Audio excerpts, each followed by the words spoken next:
So how did you originally decide that you wanted to start Math 1, 2, 3? Well, when I was in college, I was a calculus teaching assistant, and we would grade exams, we would go to lectures, but my favorite part of the job was when we'd hold office hours, and students would come to my tiny office, and I'd prepare them for the exams coming up the next week, and I'd help them master the material. So you were able to help them with their homework. That's good. Well, yes, but I don't like to use the term homework helper. I always avoid using that term to describe myself or my tutors because I used to work for many different tutoring companies, and they'd send out a lot of homework helpers who really hadn't mastered the material at all. And that's very different from Math 1, 2, 3 tutors. I make sure that all of my tutors have at least 5 years of experience post-college. Don't hire college students. And I make sure that they've demonstrated to me that their teaching ability is top-notch.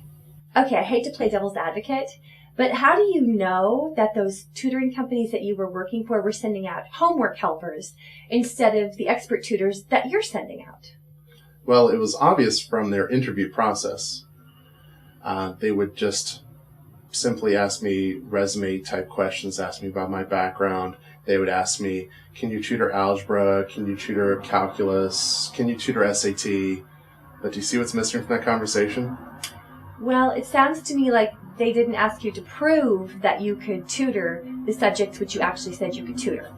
Exactly. It was just dumb luck on their part that I was actually telling the truth. And it was very different from the Math 1, 2, 3 screening process. They didn't put me through the ringer like I do with my tutors. Their screening process was practically non-existent. Okay, so tell me about the background of your tutors.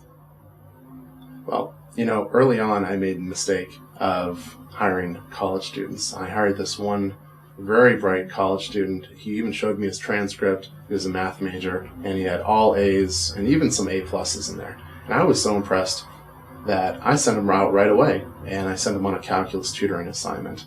Now, unfortunately, he got blindsided a lot, and the client didn't like him. And so I had to smooth things over.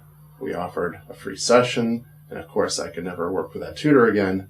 And I assigned a new tutor to the family, and they were happy with that. Now, what I look for in the background of all of our tutors is I make sure that, first of all, everybody has to have a degree. Our tutors have math degrees, and they have a minimum of 5 years post-college tutoring experience. And we hire the best and brightest from all fields. They might be teachers, they might be actuaries, might be grad students, and I personally screen every tutor before they work for me.